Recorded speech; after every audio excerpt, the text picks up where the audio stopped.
Along with Nelson sir, I also invite Venkat Prabhu sir, who has just flipped every way of storytelling. ஒரு game எப்படி மாற்றினா எப்படி இன்ட்ரெஸ்டிங்காக நம்ம எல்லாம் உட்காந்து பார்ப்போம் அப்படின்ட்டு ஒவ்வொரு படத்து மூலமாக நம்ம எல்லாருக்கும் ப்ரூவ் பண்ணிக்கிட்டே இருக்கிற the most talented visionary we have with us, VP அவர்கள். So dearest VP, please along with Nelson sir, unveil the title of production number 5. Okay, I request you both to please, Nelson sir, VP sir, please press the buzzer so that the title will be unveiled. இது பண்ணோன்னா நம்ம தள்ளிடலாம். Yes. Can we push the thing over?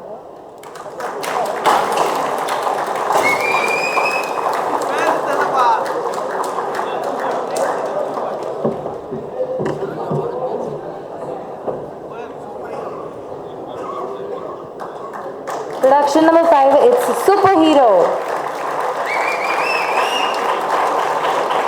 எல்லாருக்கும் வணக்கம். So சினிஷ்க்கு வந்து வாழ்த்துக்கள். ரொம்ப நாள் கழிச்சு இதில் ஸோ சாரி லேட்டாக வந்ததுக்கு. ஆனால் நெல்சன் சொன்னார் நான் தான் கரெக்ட் டைமில் வந்திருக்கேன். அவர் 1.5 மணி நேரத்துக்கு முன்னாடியே வந்துட்டேன் அப்படின்னு சொன்னார். சார் வணக்கம் sir. Hi sir. So super hero, I just want to wish the whole team, Sandy and Arjun, அப்புறம் ஹோல் டீம், டைரக்டர் எல்லாருக்குமே வந்து வாழ்த்துக்கள் சொல்லிக்கிறேன். வேறு என்ன சொல்கிறது, இன்னும் அடுத்த படத்தோட டைட்டிலுக்காக வெயிட் பண்ணிருக்கேன். So it's as excited as all you guys are. So Nelson அவர்கள் அடுத்ததாக கலக்குவார்.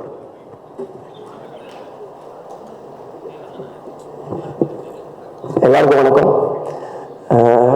சினீஷ், இது 3வது படமா? எத்தனை படம் சினீஷ்? 5. மீதி 3 படம் என்ன சினீஷ்? இல்லை ஃபஸ்ட்டு நான் வந்து கிளாஸ்மேட். அவன் காலேஜில் நான் ஃபஸ்ட்டு அவனை பார்க்கும்போது எப்படின்னா ரோட்டில் தான் பார்த்தேன். ஏன்னா நான் காலேஜ் போயிட்டு இருந்தேன். அப்போ வந்து பஸ்ஸு மேலே டாப்பு, அது என்னென்னா அப்போ காலேஜ் படிக்கும்போது எல்லாருமே இந்த பஸ்ஸு டாப்பில் வரதெல்லாம் ஒரு கெத்தாக இருந்துச்சு. அவனை பண்ணுறதில்ல நம்மளால ஒருத்தன். ஆனால் அவனை பார்க்கும்போது தான் தெரியாது எவ்வளோ பயப்படுறான்னு. இப்படி ஒருத்தன் வந்து பார்த்து இவன் என்ன பண்ணுறாங்க பஸ்ஸு டாப்பில் அப்படின்ற மாதிரி யாரோ கட்டாய பற்றி கூட்டிகிட்டு போன மாதிரியே இருக்கும். ஆனால் அது இவன் தான் பண்ணுறான். அதுக்கப்புறம் சரி ஓகே இப்படிலாம் இருப்பாங்க போல் காலேஜில் நினச்சி போய் கிளாஸில் உட்காடுறான். பார்த்தா பக்கத்தில் ஒருத்தன் வந்து உட்காடுறான். டே இவனை அங்கே பார்த்தா அதே ஆள் தான் இங்கே வந்து உட்காடுறான்னா, நீங்கள் தானே அது மேலே ஆமாம் எப்படி இருந்துச்சு, நல்லா இருந்துச்சு சொல்லி. ஸோ காலேஜ்லேருந்து ரொம்ப புரட்சி தனமாக ஏதாவது யோசிச்சுட்டே இருப்பான். தனியாக போய் ஒரு நாள் ஒரு பையன் வரான். கீழே மச்சான் கீழே வந்து யாரோ போராட்டம் பண்ணுறாங்க அப்படின்னா. காலேஜில் என்ன போராட்டம்? யாருன்னா இவன் தான் சினிஷ் தான் போராட்டம். கீழே போய் பார்த்தா தனியாக நின்றுட்டு இருக்கான். தனியாக நின்றுட்டு எதுவோ மொத்தமாக மாற்ற சொல்கிறான். காலேஜ் டைமிங்கை மாற்ற சொல்கிறானா என்ன மாற்ற சொல்கிறான் யாருக்கு தெரியல. என்னென்னமோ பேசுகிறான். மேலே இருந்து பசங்க வா மேலே எங்களை பார்த்து முறைக்கிறான். மேலே பார்த்து முறைச்சிட்டு அதுக்கப்புறம் மேலே என்னென்னமோ கூப்பிட்றோம். அதுக்கப்புறம் மேலே வந்து திட்டுறான். ஏன்டா ஒருத்தர் இறங்கி யாராவது ஒருத்தர் ஆரம்பிக்கணும்னு ஆரம்பித்தேன், நீங்களாம் வரணும் இல்லை எங்கே வரணும் இல்லை வாடா உட்காரான்னு சொல்லி அப்பத்துலேருந்தே சொல்லிட்டு என்னென்னா நமக்கு என்ன ஒப்பீனியன்னா கன்ஃபார்மாக இது வந்து வேலைக்கு ஆகாது, பெஞ்சை மாற்றிட்டேன், இதுக்கப்புறம் என் பக்கத்தில் உட்காரக்கூடாது சொல்லி. அதுக்கப்புறம் நாங்கள்லாம் காலேஜ் அந்த சொல்லிடுவா. என்னென்ன ஃப்ரெண்டு ஒருத்தர் இருக்கா சத்யான்னு சொல்லி, என்ன பண்ணிட்டேன், நாங்கள் ஃபஸ்ட்டு செமிஸ்டரில் எழுதின ஒரு சப்ஜெக்ட் வந்து எல்லாருக்கும் ரிசல்ட் வந்துடுச்சு.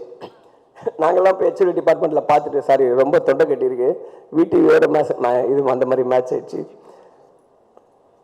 போய் ஹெச்ஓடி ரூமில் ரிசல்ட்டை பார்த்துட்டு வரோம், நாங்கள் எல்லாம் பாஸ் ஆகிட்டோம் அப்படின்னு சொல்லிட்டு. இவர் அதுக்கே லேட்டாக வந்திருக்காரு.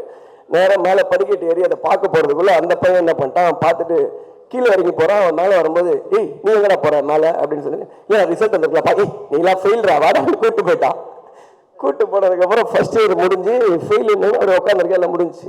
அதுக்கப்புறம் second sem எழுதுறவங்க, third sem, fourth sem, எல்லா செம்மும் இவர் வருவார். அந்த அட்டெம்ப்ட் எழுதிட்டே இருப்பான். அட்டெம்ப்ட் ஆனால் ரோல் நம்பரே வராது கிளாஸில். 10 தனியாக உட்கார வச்சு எக்ஸாம் எழுத வச்சுட்டே இருப்பாங்க. அப்புறம் 3 வருஷம் கழிச்சு யூனிவர்சிட்டியில் போய் செக் பண்ணியிருக்காரு. அப்புறம் தெரியும் ஃபர்ஸ்ட் செமிஸ்டர்ல பாஸ் ஆயிருக்காப்புல. அந்த எக்ஸாமை பாஸ் ஆன எக்ஸாம் 6 வாட்டி எழுதுன ஒரே ஆள் இவன் தான். ஸோ இதெல்லாம் தெரிஞ்சதுக்கு அப்புறம் அவன் உங்க ஃப்ரெண்டா இருக்கும்போது அவனை பத்தி நம்ம என்ன நினைப்போம்? அப்படிதான் நானும் நினைச்சேன். அதனால என் மேல தப்பு இல்லை, அவன் மேலதான் தப்பு. பட் அதையும் தாண்டி இன்னைக்கு வந்து 5 படம் மச்சான் 5 படம் எடுத்துட்டா இப்போ அஞ்சாவது படம் தானே டைட்டில். சூப்பர் ஹீரோ வச்சிருக்கேன். இந்த படம் வந்து ரொம்ப நல்லா போகும். எப்படி இப்போ இதில் இன்னொரு எனக்கு பெரிய ரீசெண்ட் அதிர்ச்சி வந்து அந்த நேஷ்னல் அவார்டு வாங்கும்போது தான். அதாவது அதை அனௌன்ஸ் பண்ணும்போது பார்த்தேன், சினிஷ் எத்தனை பேர் இருக்காங்க ஊரில், இவன் மட்டும் தான் இருக்கான் நமக்கு. அப்புறம் பார்க்கணும் தெரிஞ்சிச்சு. சும்மாவே வந்து எப்படின்னா ரொம்ப ஒரு இதுவாக தான் பேசுவான். நீ பாடுறா, நீ ஃபோன் பண்ணி ஏதாவது ரேண்டமாக திட்டுறது இதெல்லாம் பண்ணிட்டு இருந்தான். அன்னைக்கு ஃபர்ஸ்ட்டு அனௌன்ஸ் பண்ணும்போது கொஞ்சம் ஒரு மாதிரி தான் இருந்துச்சு. ஏன்னா இதுக்கப்புறம் காலம் ஃபுல்லாக இவன் இதை சொல்லுவான், இவனை எப்படி நம்ம டீல் பண்ண போகிறோம் அப்படின்னு சொல்லி. பட் ஆனால் பரவாயில்ல, அன்னைக்கு தான் வந்து அவன் முதல் வாட்டி ஒரு தன்மையாக பேசுகிறான். எப்போவுமே அப்படியே அந்த பஸ்ஸு டாப் மாதிரியே பேசுவான். அது பேசுவோம், சரி ஏதோ திருந்திட்டான், பயம் வந்திருக்கு போல அப்படின்னு சொல்லிட்டு அதோட அக்ரிமெண்ட் சொல்லலாம். இந்த படத்துக்கு நேஷனல் அவார்டு வாங்கினா நான் தான் போய் வாங்குவேன்னு சொல்லி நான் அப்பவே போட்டுற மச்சான். அதை நினச்சி எனக்கு ரொம்ப பெருமையாக இருக்குன்னா நானும் சொன்னேன், எனக்கும் ரொம்ப பெருமையாக இருக்குடா, இன்னையோட நீ எனக்கு ஃபோன் பண்ண மாட்டேன்னு தெரியும். இவன் காட்டில் கத்திட்டு இருந்தேன். ஸோ அப்பத்துலேருந்து வந்து ஆளை பாருங்க, இன் பண்ணுறான், பின்னாடி கை கட்டுறான், வெக்கப்படுறான். ஸோ இந்த மாதிரி இருக்குது. இப்போ 2 படம் அனௌன்ஸ் பண்ணி இன்னொரு படம் இனிமேல் தான் தெரியும்ல. 2 படம், இன்னும் 10 படம், நிறைய படம் பண்ணி நல்லா இருக்கணும் சினிஷ். ஒன்று இன்வெஸ்டர்ஸ் 2 பேரை காமிச்சாரு. ஒருத்தங்க துபாயில் இருக்காங்க, ஒருத்தங்க ஆஸ்திரேலியா இருக்காரு. உள்ளூரில் யாரும் இல்லை பார்த்தீங்களா? இல்லை, சும்மா டிப்ஸு தான். ஆனால் பட் நான் பாருங்க, அவன் ஃபாரின் வரைக்கும் வேறு மாதிரி பண்ணுவான். ஸோ இந்த படம் நல்லா வரணும்னு சொல்லிட்டு எல்லாரையும் கேட்டுக்கிறேன். All the best Sinish. Thank you so much.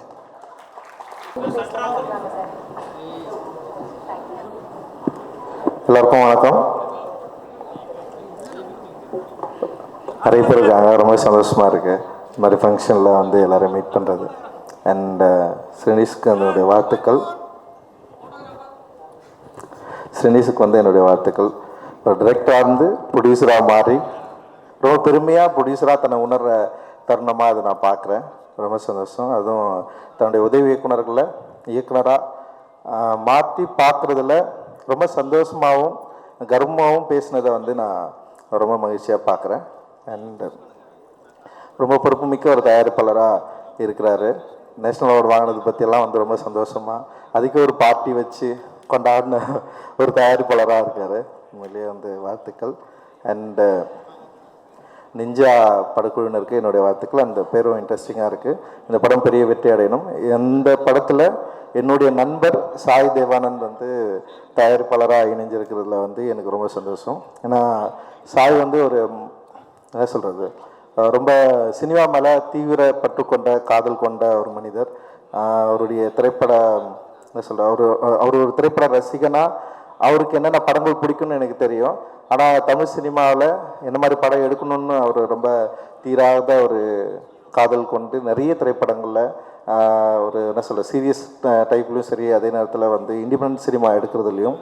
இன்னொன்று வந்து வேட்டுவம் மாதிரி ஒரு பெரிய ஃபிலிம் பட்ஜெட்டில் என் கூட சேர்ந்து ஒர்க் பண்ணுறதில்ல எந்த விதமான தயக்கமும் இல்லாமல் ஒரு நல்ல சினிமா எடுக்கணும்னு சொல்லிட்டு பெரிய ஆர்வத்தோடு இருக்கிற சாய் தேவானந்த் வந்து இன்னும் நிறைய படங்களை அவர் வந்து செய்யணும். அண்ட் வந்து இந்த படத்தில் உங்களோடு சேர்ந்து ஒர்க் பண்ணுறதுல எனக்கு ரொம்ப மகிழ்ச்சி. அண்ட் சினிஸுக்கும் மற்றும் படக்குழுவினருக்கும் என்னுடைய வாழ்த்துக்கள். நன்றி.